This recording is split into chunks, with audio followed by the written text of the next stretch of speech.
Now, if you have a problem against the standard game, then you came to the right place, as in today's lecture, I am going to show you not only a tricky line against it, but in the majority of the cases, you will see that it is black who will get a lot of fun in this line.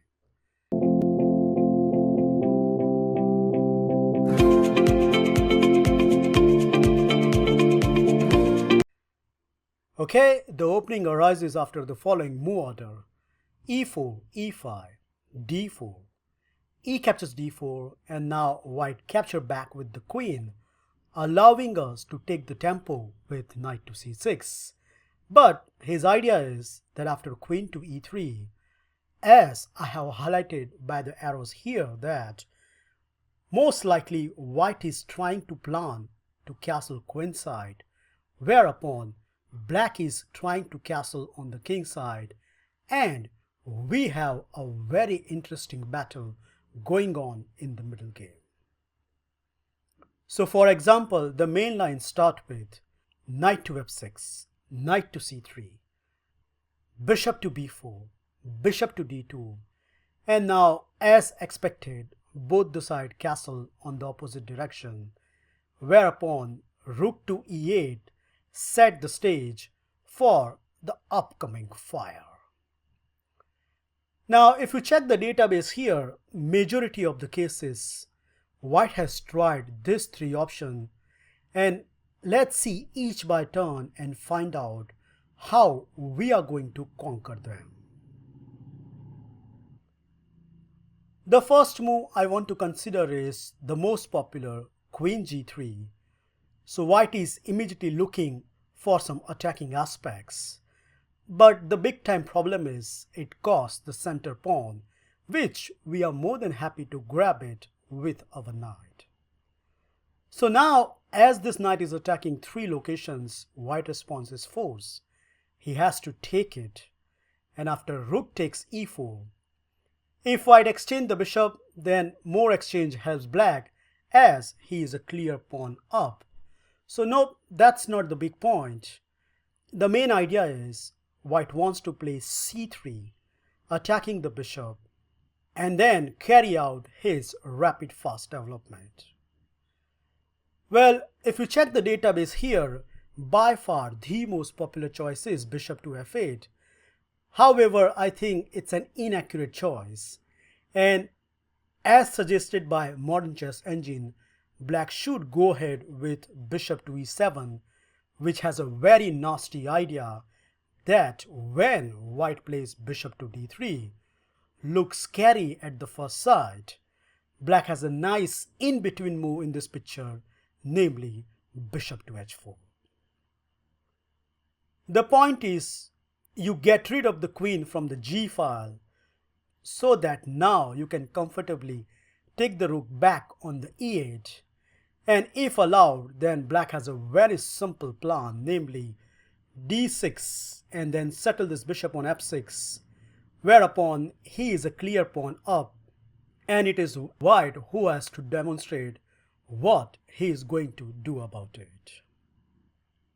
Well, to illustrate my point, I like to show you a recent game of mine against 2300, where my opponent continued with queen to h5, looking at the juicy h7 square. So I have to defend it with g6. And his idea is he wants to put queen right into my king side with queen to h6. But apparently white doesn't have any threat, so I continue with some natural moves. Knight to e5, attacking the bishop. Bishop drop back to c2, and now last piece liberated with d6. Well, my opponent was desperate for the attack, so he played knight to f3, hoping that I will take it and open up the G file.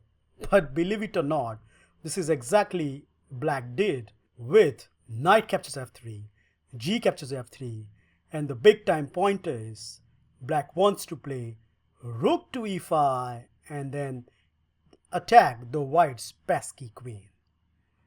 Well, my opponent played the equally sneaky move, that is rook to g1, so that now rook to h5 is not a possibility as white can simply take it. But unfortunately for white, after this, game finished very quickly with the following easy sequence. Bishop captures f2, attacking the rook, rook to g2, and now the straightforward approach. Yup, when you are material up, just try to exchange the queen so that a queenless middle game is always hopeless for the side who has less material. Okay, my opponent has no choice. He can't deny it. So he tried the move queen to f4, but now black pieces come out very freely. Bishop to h3, attacking the rook. Rook to g5 has been played. But then black make the game very easy. Queen exchange and then exchange the rook, whereupon the end result is black is emerged with a clear 2-point advantage and white has absolutely no compensation for it. So I think this model game gives you a good illustration how comfortably black placed once he continued with bishop to e7.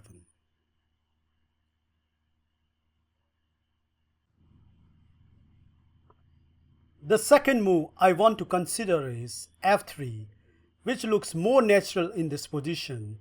You try to defend the pawn and then go for the kingside assault. But it comes with a cost, and that is black can play the move d5 here, putting more pressure on the e-pawn. Okay, if you look at the database, by far the most popular choice is queen to f2, getting out of the pin. But then black is more than happy to take it off, as after the critical move bishop to g5, black has a nasty surprise in this position. Well, I don't like the top choice in the database, that is queen to e7. I think after this, black doesn't have good position. So instead of this, my recommendation is you continue with this very sneaky move, bishop to d7, which sets up some cool tricky platform for the white camp. For example, white cannot take on f6. Looks like obvious choice as black cannot capture back with the queen, and if he capture back with the pawn, then his king side has been compromised. But here comes the big idea. Black indeed capture with the queen, allowing white to take the free bishop. But the big time pointers, after bishop takes c3, pawn takes e3, and the move e3, no matter how wayward white wriggles, he cannot get out of this mess. For example, a recent game from the database, white continued with queen to e1, defending the c3 pawn. Black plays obvious choice, queen to e6, double attack, and after rook to d3, black indeed gobble up on a2, whereupon at the end, rook captures e3, rook takes, queen takes, and now comes this lethal check, which not only gobble up the piece back, but white king has been stuck in the center and black can have all sorts of fun from here. So this is the reason why bishop captures f6 straight away leads to winning position for the black.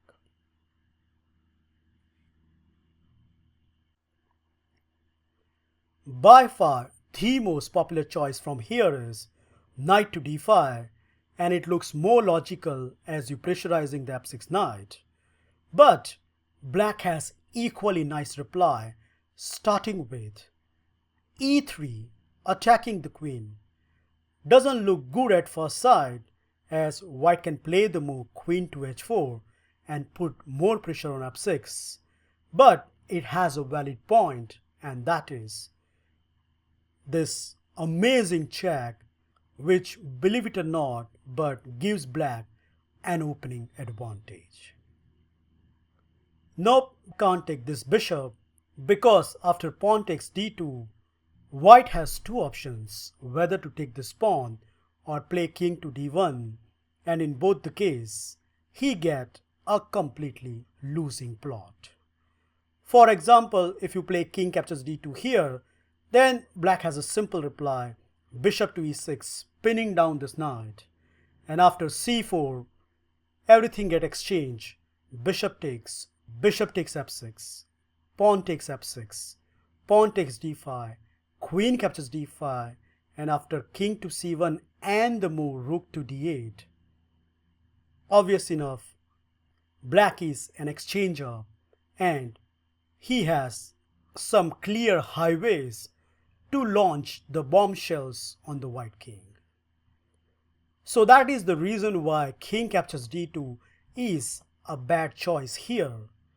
The more accurate choice is king to d1, but against this, I propose this nice queen sacrifice starting with knight captures d5, and once again, white is losing a piece in a broad daylight, as if he takes the queen, then after the following sequence, knight to e3 check, king captures d2, knight captures f1 check, king to c1, and now simple move, rook captures d8, whereupon the end result is we get 3 pieces against queen, which is always a good trade, especially when the white king looks so shaky and alone at one side of the board.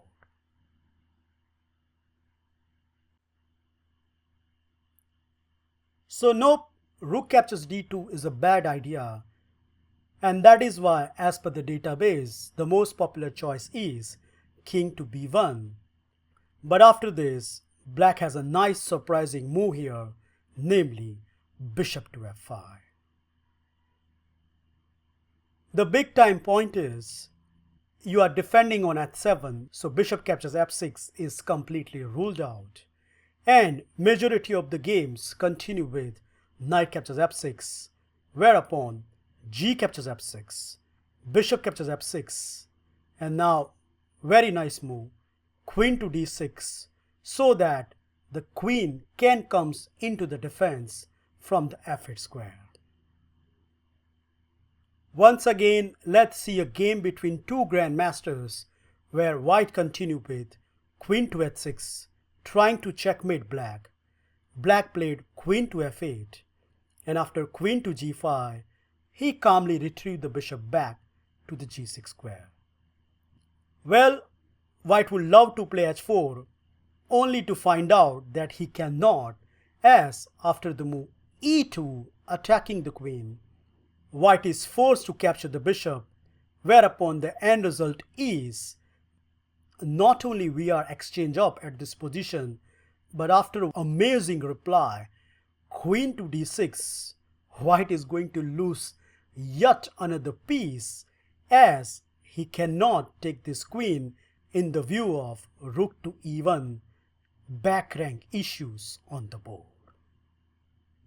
So you can see how difficult these positions are for the white, and instead of h4, in the game, white indeed played the move knight to e2, stopping black's e2 idea, but this doesn't solve the problem, as black come up with this nice sequence, knight to b4, threatening c2, which unfortunately white cannot defend it, so he decided to sack the exchange with rook captures d2, pawn captures d2, queen captures d2.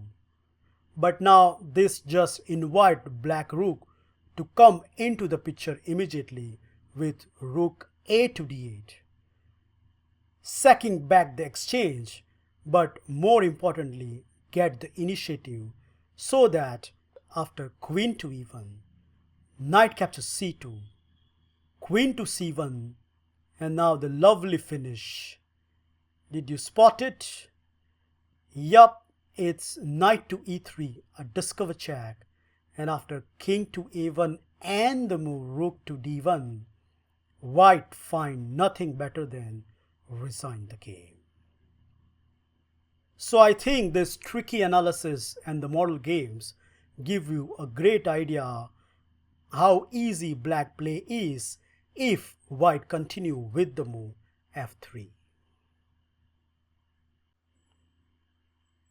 Last but not least, what to do against the move bishop to c4, which I personally think is one of the best response by the white. And against this, I recommend this very simple approach, starting with d6.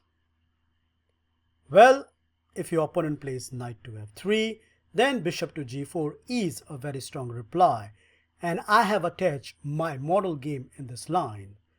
But if you look at the database here, by far the most popular choice is f3, whereupon once again black get tremendous fun against it. First, we start with knight to e5 attacking the bishop, bishop to b3, and now what else but attack the white king starting with a5. Recently, a 2600 white player got crushed within just 22 moves, and I like to show you that game to illustrate how dangerous this line is, as white played some natural moves such as a3 attacking the bishop, but after bishop to c5, queen to e1, and now star move in the picture b5. And if you run this in any chess engine, it is already saying that white should pack his bag and go home. Doesn't look like, right? But see yourself. Well, the threat is very obvious. You want to play b4 and rip open the white queen side. So why not take it? And that is exactly 2600 does in the game. But now the task becomes so easy. Black first play a4 attacking the bishop, bishop to a2. Now another piece get attacked with c6, and after knight to c3 and the move queen to b6, I think white has a disgusting position. Black has a very simple plan, that is rook to b8 and checkmate white king, and even though white can see that one is coming, unfortunately he cannot defend it. Well, in the game he tried knight to e2, but after bishop to e6, bishop takes, and now very nice move, rook to b8, confirms black victory on the board. White tried to defend his position with b3 so that after a captures b3, he can recapture back with the bishop, but now black dropped the bombshell. Can you spot it? You are a genius if you see the move knight to d3, which destroy all the white hope. The point is, his queen is hanging, so he has to take it. But then we have a forcing checkmate sequence on the board, starting with bishop takes, king b1, queen takes b3, king to a1, and now queen to b2. A lovely picturesque checkmate at just 22 moves on the board, where amazing part is white hasn't even started an attack on the black king.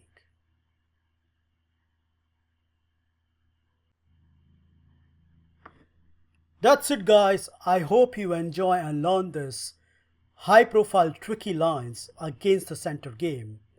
Remember, after rook to e8, it doesn't matter however white responds.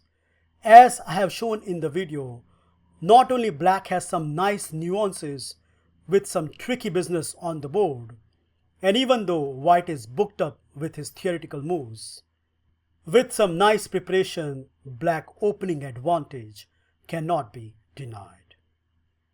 Well, thank you for watching this video.